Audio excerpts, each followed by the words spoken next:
protein, you can't have protein without DNA. So it's a much more skillful issue here. Anyway, so I've talked about these beads. You obviously don't believe they happened by chance. I usually weave a story for the New Zealanders that as if the Maori did it. They always say, gee, did they know English? It turns out, by the way, when the missionary, well, let me back up. The Treaty of Waitangi was signed February 6th of 1840, and when the Crown of England entered into a covenant with the Maori people. What most people don't know is that becomes, in effect, the Constitution of New Zealand, and it protects the Maori religion. But here's the surprise. They were more than half of them were Christian.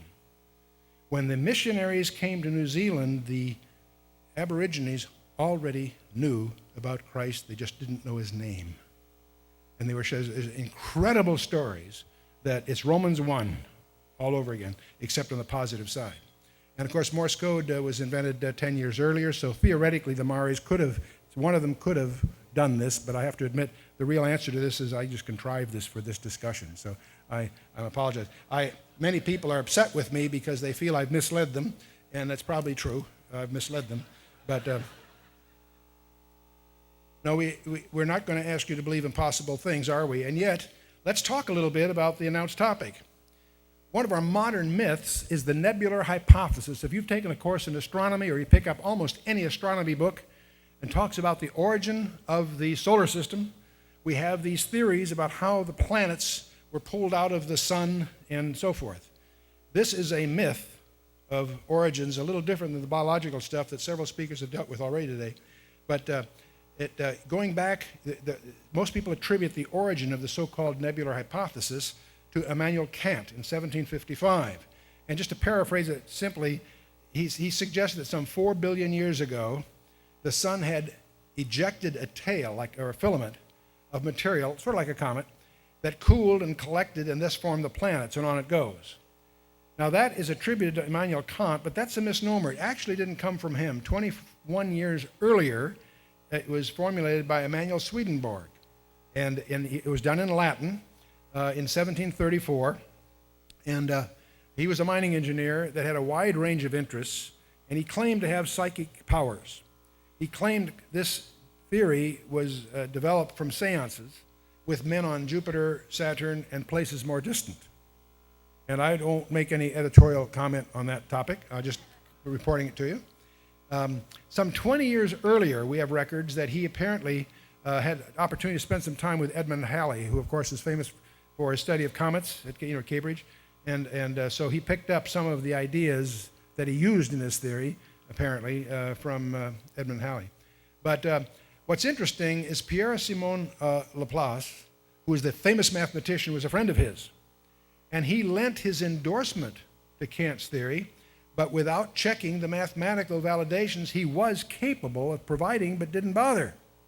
And so thus, because Kant proposed it and Laplace confirmed it, it became scientific dictum back in the end of the 17th century, end of the 18th century. And it is still commonly presumed as a result of schooling and textbooks to this day. So one of the things I'm here to do is not sell you something, is to raise your caution threshold. Subsequent writers have developed views to try to amend this very, very flimsy conjecture. But the difficulty is mounted. It turns out that our sun contains about 99.86% of all the mass of the solar system. So most of the mass of our solar system, of course, is in the sun. All right? But there's something very strange. There's a thing called angular momentum that is also conserved in closed systems. And angular momentum is conserved. Let me give you an example. When you see a skater and they bring their weight in, they spin faster, they're conserving angular momentum. Some of it's dissipated, of course, in the friction on the ice, but it's not much. So the idea of angular momentum is a form of energy to conserve. It's interesting, the sun contains almost 100% of the mass, yet it contains only 1.9%, call it 2%, of the angular momentum of the solar system. That creates some real problems. That means our 9 known planets contain about 98.1% of all the angular momentum. How on earth, how did that energy get injected? It couldn't have come from the sun. And this was known, by the way, in the time of Laplace a century ago. And there is no explanation that would support a solar origin of our planets. They've tried all kinds of crazy stories. And James Jeans, the famous mathematician, also pointed out that the outer planets are larger than the inner ones.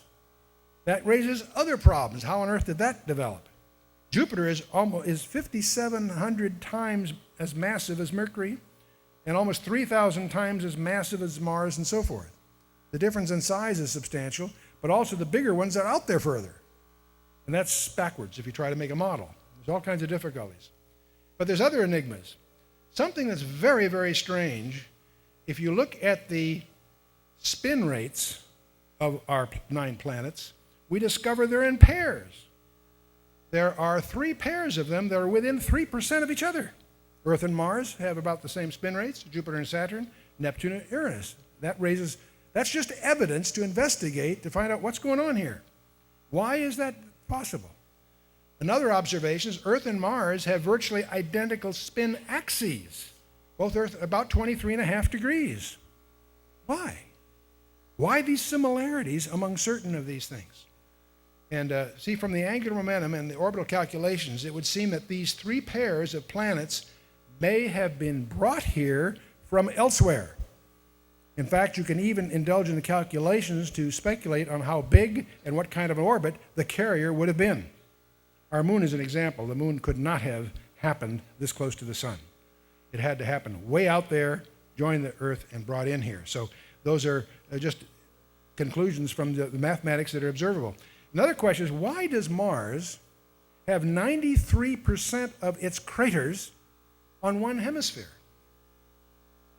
Well, as we map Mars with the current stuff, it's very interesting that only 7% are in the other hemisphere. What it seems to suggest is that 80% of the craters on Mars occurred within a single half hour. Can you imagine? So these are just observations. Let's talk a little bit more about the planet Mars, 4th major planet from the sun. It was named after the Roman god of war. We use the term today. We speak of martial arts. Why do we call it martial arts? It's named after tradition of Mars being the god of war.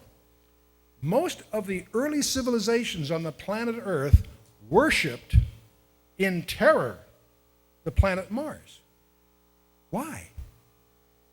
Unless you have an astronomy interest of some kind, tonight, if we had a clear sky and I asked you to go out there and your life depended on pointing out Mars, I think most of it would flunk. Unless you just happen to have an ephemeris or subscribe to Astronomy Today or happen to, know its hour angle and what have you. So, but yet the ancient civilizations were terrified of Mars. Why is that? It is the Baal of the Old Testament. 2 Kings 23:5 and a dozen other places. So why? What is there about the planet Mars that would strike fear into most civilizations on the planet Earth? Of course, we deal with this in one of our briefing paths called The Mysteries of Planet Mars in great detail and tie it into our current observation of Halloween and other things. But there are, my real motive today is to alert you to the fact, just as we talk about different worldviews, there are also, see, the study of astronomy is a study of the stars and the skies and so forth as they are today. The study of cosmology is an attempt to infer the past from the present. And is it always, at best, it's an investigative conjecture, because we weren't, but it turns out that there are 2 basic views of cosmology. The most common one that we're all exposed to in school or in most textbooks is what's called uniformitarianism. People who cling to the presumption that things have remained essentially unchanged over billions of years, the laws of physics and so forth. Now, it's fascinating to me that more than a decade ago, Barry Setterfield and Trevor Norman published papers with evidence that the speed of light is not a constant. It's been slowing down over the centuries. And he was laughed out of, classical physicists ridiculed him for more than a decade. Now lately, in the last couple of years, last year or two, all kinds of discoveries have been made, all kinds of reputable papers have been published pointing out, oh, by the way, the speed of light's not a constant, and by the way, it's been slowing down. Do you know that not one of those papers I've seen make any reference? They don't have the intellectual honesty to give credit to Barry Setterfield, who first noticed this over a decade ago, especially in view of all the abuse he's had in the journals. Very interesting. But anyway, let's moving on. There is another class of worldviews called catastrophists. And they argue that the universe has been subjected to a series of catastrophic events. Now, all you need to do is take a pair of binoculars tonight and